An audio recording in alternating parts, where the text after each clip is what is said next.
Now we shall begin. You should answer the questions as you listen, because you will not hear the recording a second time. Listen carefully and answer questions 1 to 5.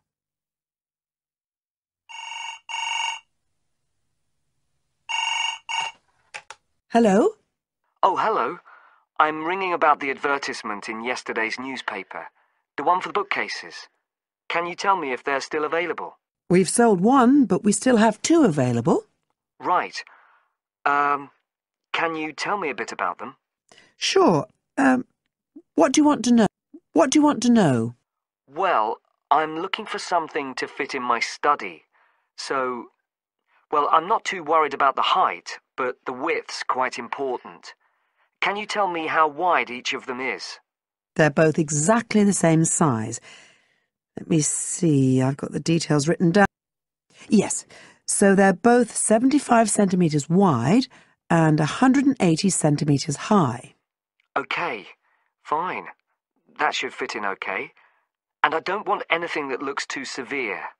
Not made of metal, for example. I was really looking for something made of wood. That's all right. They are, both of them. So, are they both the same price as well? No, the first bookcase is quite a bit cheaper. It's just £15. We paid £60 for it just 5 years ago, so it's very good value. It's in perfectly good condition. Well, they're both in very good condition, but the first one isn't the same quality as the other one. It's a good sturdy bookcase. It used to be in my son's room, but it could do with a fresh coat of paint. Oh, it's painted. Yes, it's cream at present. But as I say, you could easily change that if you wanted, to fit in with your colour scheme. Yes, I'd probably paint it white if I got it. Let's see, what else? How many shelves has it got? 6. 2 of them are fixed, and the other 4 are adjustable, so you can shift them up and down according to the sizes of your book. Right, fine. Well, that certainly sounds like a possibility. Before you hear the rest of the conversation, you have some time to look at questions 6 to 10.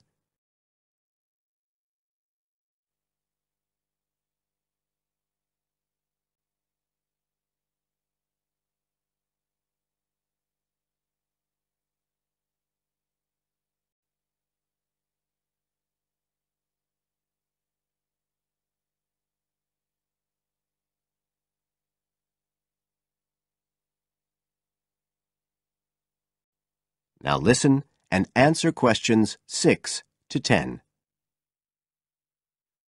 But the second one's a lovely bookcase too. That's not painted, it's just the natural wood colour, dark brown. It was my grandmother's, and I think she bought it sometime in the 1930s. So I'd say it must be getting on for 80 years old. So it's very good quality. They don't make them like that nowadays. And you said it's the same dimensions as the first one? Yes, and it's got the 6 shelves. But it also has a cupboard at the bottom that's really useful for keeping odds and ends in. Right. Oh, and I say, the other thing about it is it's got glass doors, so the books are all kept out of the dust. So it's really good value for the money. I'm really sorry to be selling it, but we just don't have the room for it. So what are you asking for that one? £95. It's quite a bit more, but it's a lovely piece of furniture. A real heirloom. Yes. All the same, it's a lot more than I wanted to pay. I didn't really want to go above 30 or 40. Anyway, the first one sounds fine for what I need. Just as you like. So, is it all right if I come round and have a look this evening? Then, if it's okay, I can take it away with me. Of course. So you'll be coming by car, will you? I've got a friend with a van, so I'll get him to bring me round. If you can just give me the details of where you live. Sure. I'm Miss Blake. B-L-A-K-E. That's right. And the address is 41 Oak Rise.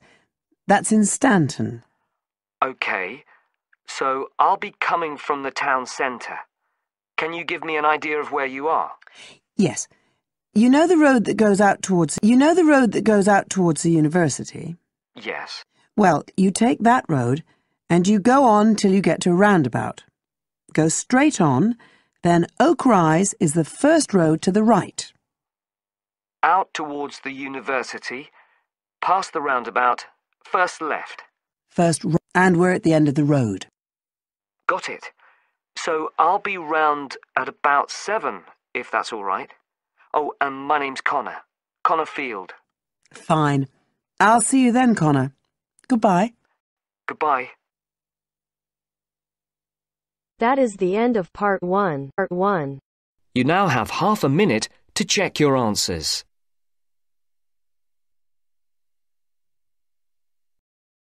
Section 2. You will hear a talk on New Zealand radio about an art sale which is being held to raise money for charity.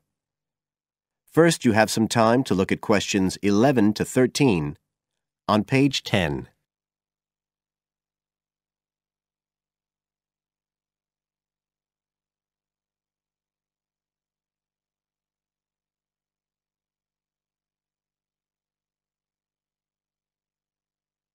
Now listen carefully and answer questions 11 to 13. One of the most anticipated art events in Christchurch is the charity art sale organised this year by Neil Curtis. Neil, tell us all about it.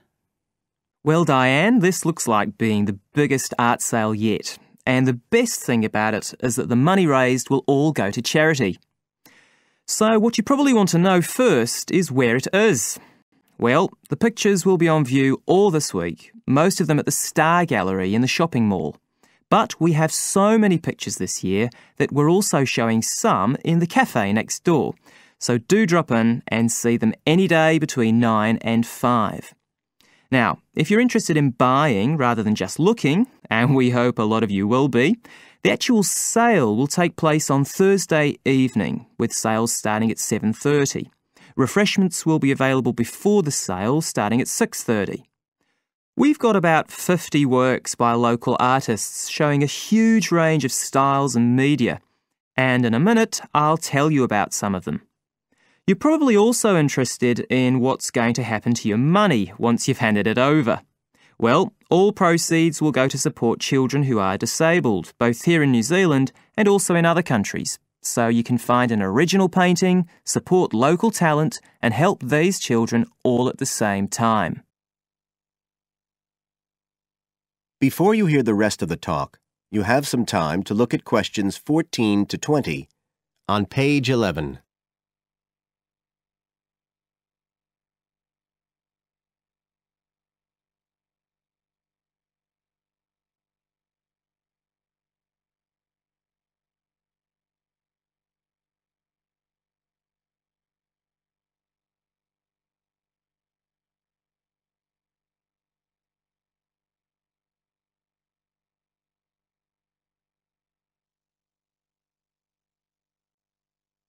Now listen and answer questions 14 to 20. Now, let me tell you a bit about some of the artists who have kindly agreed to donate their pictures to the charity art sale. One of them is Don Studley, who has a special interest in the art sale because his 5-year-old daughter was born with a serious back problem. After an operation earlier this year, she's now doing fine, but Don says he wants to offer something to help other less fortunate children. Don is totally self-taught and says he's passionate about painting. His paintings depict some of our New Zealand birds in their natural habitats.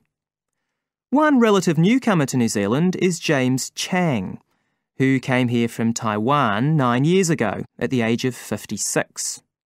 Mr. Chang had 13 exhibitions in Taiwan before he came to live here in Christchurch, so he's a well-established artist, and art has been a lifelong passion for him. His paintings are certainly worth looking at. If you like abstract pictures with strong colour schemes, you'll love them. Natalie Stevens was born in New Zealand, but has exhibited in China, Australia and Spain. As well as being an artist, she's a website designer. She believes art should be universal and her paintings use soft colours and a mixture of media. Most of her pictures are portraits, so watch out. Some of them may even be friends of yours. And then we have Christine Shin from Korea. Christine only started to learn English 2 years ago when she arrived in New Zealand, but she's been painting professionally for over 10 years, and she sure knows how to communicate strong messages through the universal language of art. She usually works from photographs and paints delicate watercolours, which combine traditional Asian influences with New Zealand landscapes, giving a very special view of our local scenery. Well, that's all I have time to tell you now, but as well as these 4, there are many other artists whose work will be on sale, so do come along on Thursday. We accept cheques, credit cards or cash. And remember, even if you don't buy a picture, you can always make a donation. That is the end of Section 2. You now have half a minute to check your answers.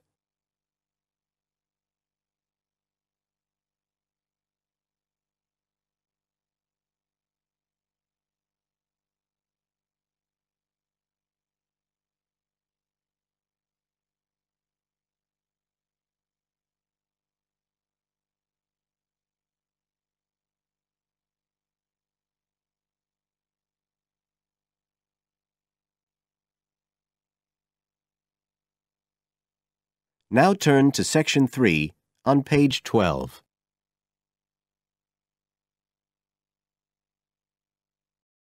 Section 3.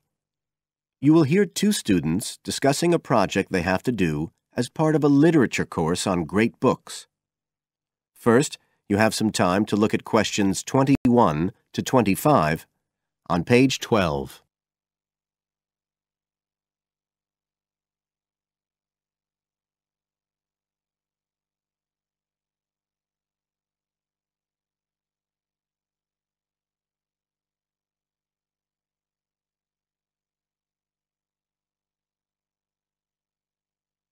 Now listen carefully and answer questions 21 to 25.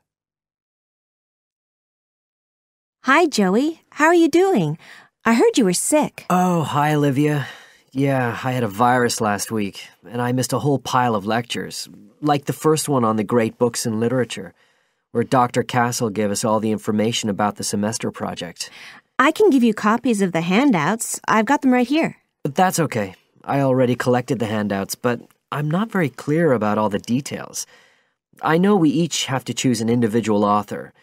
I think I'm going to do Carlos Castaneda. I'm really interested in South American literature. Have you checked he's on the list that Dr. Castle gave us? We can't just choose anyone. Yeah, I checked. It's okay. Who did you choose?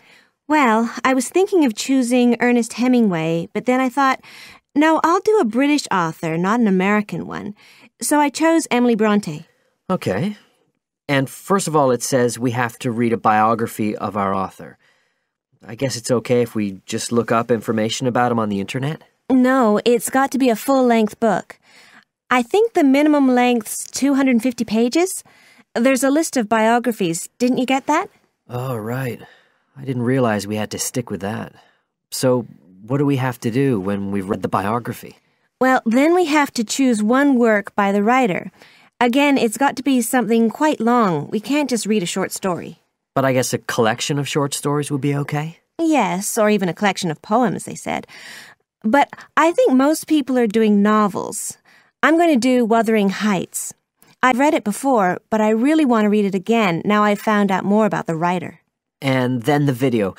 We have to make a short video about our author and about the book. How long has it got to be? A minute. What? Like 60 seconds? We got to give all the important information about their life and the book we choose? Well, you can't do everything. I wrote it down somewhere. Yes, Dr. Castle said we had to find or write a short passage that helps to explain the author's passion for writing, why they're a writer. So we can back this up with reference to important events in the writer's life, if they're relevant. But it's up to us, really. The video's meant to portray the essence of the writer's life and the piece of writing we choose. So when we read the biography, we have to think about what kind of person our writer is. Yes, and the historical context and so on. So for my writer, Emily Bronte, the biography gave a really strong impression of the place where she lived and the countryside around. Right. I'm beginning to get the idea. Before you hear the rest of the talk, you have some time to look at questions 26 to 30 on page 13.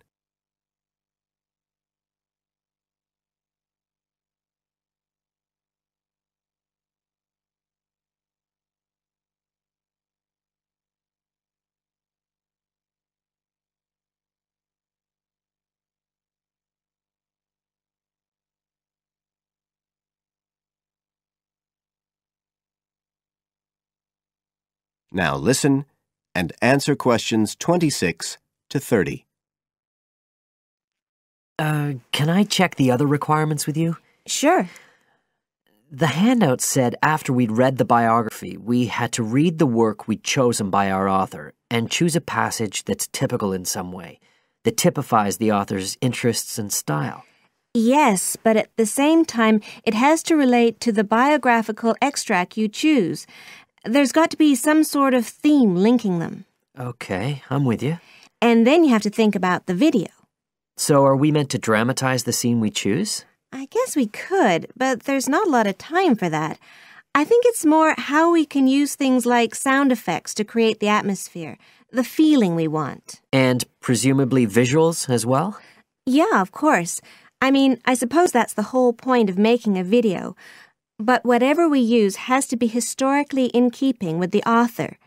We can use things like digital image processing to do it all. So we can use any computer software we want? Sure. And it's important that we use a range, not just one software program. That's actually one of the things we're assessed on. Okay. Oh, and something else that's apparently really important is to keep track of the materials we use and to acknowledge them. Including stuff we download off the internet, presumably? Yeah, so our video has to list all the material used with details of the source in a bibliography at the end. Okay. And you were talking about assessment of the project. Did they give us the criteria? I couldn't find anything on the handout. Sure. He gave us them in the lecture. Let's see, you get 25% just for getting all the components done. That's both sets of reading and the video. Then the second part is actually how successful we are at getting the essence of the work. They call that content, and that counts for 50%. Then the last 25% is on the video itself, the artistic and technical side. Great. Well, that sounds a lot of work, but a whole lot better than just handing in a paper. Thanks a lot, Olivia. You're welcome. That is the end of section 3. You now have half a minute to check your answers.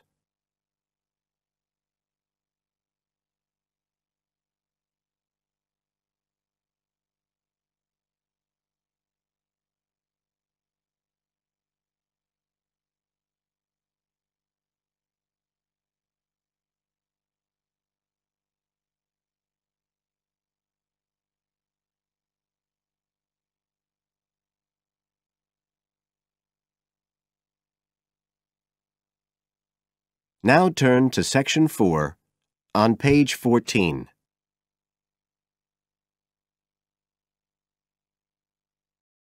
Section 4. You will hear a speaker giving a talk about some recent research about unusual life forms. First, you have some time to look at questions 31 to 40 on pages 14 and 15.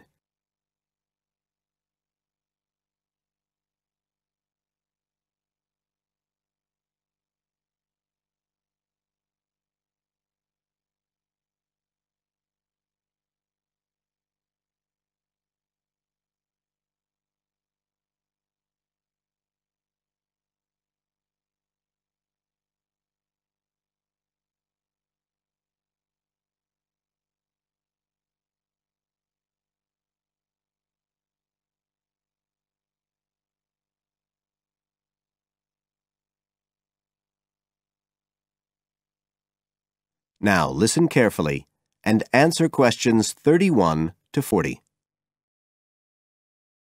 Hello, everybody, and welcome to the 6th of our ecology evening classes. Nice to see you all again. As you know from the programme, today I want to talk to you about some research that is pushing back the frontiers of the whole field of ecology. And this research is being carried out in the remoter regions of our planet, places where the environment is harsh and, until recently, it was thought that the conditions couldn't sustain life of any kind. But life forms are being found, and these have been grouped into what is now known as extremophiles. That is, organisms that can survive in the most extreme environments. And these discoveries may be setting a huge challenge for the scientists of the future, as you'll see in a minute. Now, the particular research I want to tell you about was carried out in Antarctica, one of the coldest and driest places on Earth. But a multinational team of researchers from the US, Canada, and New Zealand recently discovered colonies of microbes in the soil there where no one thought it was possible. Interestingly enough, some of the colonies were identified as a type of fungus called Bouveria bassiana, a fungus that lives on insects. But where are the insects in these utterly empty regions of Antarctica? The researchers concluded that this was clear evidence that these colonies were certainly not new arrivals. They might have been there for centuries, or even millennia, possibly even since the last ice age. Can you imagine their excitement? Now, some types of microbes had previously been found living just a few millimetres under the surface of rocks, porous Antarctic rocks. But this was the first time that living colonies had been found surviving, relatively deeply in the soil itself, several centimetres down, in fact. So, the big question is, how can these colonies survive there? Well, we know that the organisms living very near the rock's surface can still be warmed by the sun, so they can survive in their own microclimate. And this keeps them from freezing during the day. But this isn't the case for the colonies that are hidden under the soil. In their research paper, this team suggested that the very high amounts of salt in the soil might be the clue, because this is what is preventing essential water from freezing. The team found that the salt concentration increased the deeper down they went in the soil. But while they had expected the number of organisms to be fewer down there, they actually found the opposite. In soil that had as much as 3,000 parts of salt per million, relatively high numbers of microbes were present, which seems incredible. But the point is that at those levels of salt, the temperature could drop to minus 56 degrees before frost would cause any damage to the organisms. This relationship between microbes and salt, at temperatures way below the normal freezing point of water, is a really significant breakthrough. As you all know, life is dependent on the availability of water in liquid form, and the role of salt at very low temperatures could be the key to survival in these kinds of conditions. Now, the process at work here is called supercooling, and that's usually written as one word, but it isn't really understood as yet, so there's a lot more for researchers to work on. However, the fact that this process occurs naturally in Antarctica may suggest that it might occur in other places with similar conditions, including on our neighbouring planet, Mars. So, you can start to see the wider implications of this kind of research. In short, it appears to support the growing belief that extraterrestrial life might be able to survive the dry, cold conditions on other planets after all. Not only does this research produce evidence that life is possible there, it's also informing scientists of the locations where it might be found. So all of this might have great significance for future unmanned space missions. One specialist on Mars confirms the importance of the interaction. That is the end of Section 4. You now have half a minute to check your answers.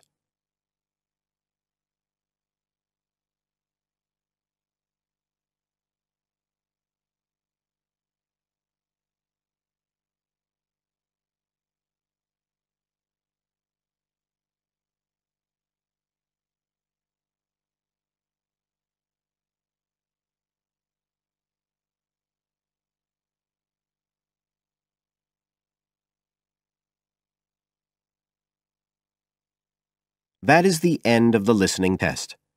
You now have 10 minutes to transfer your answers to the separate answer sheet.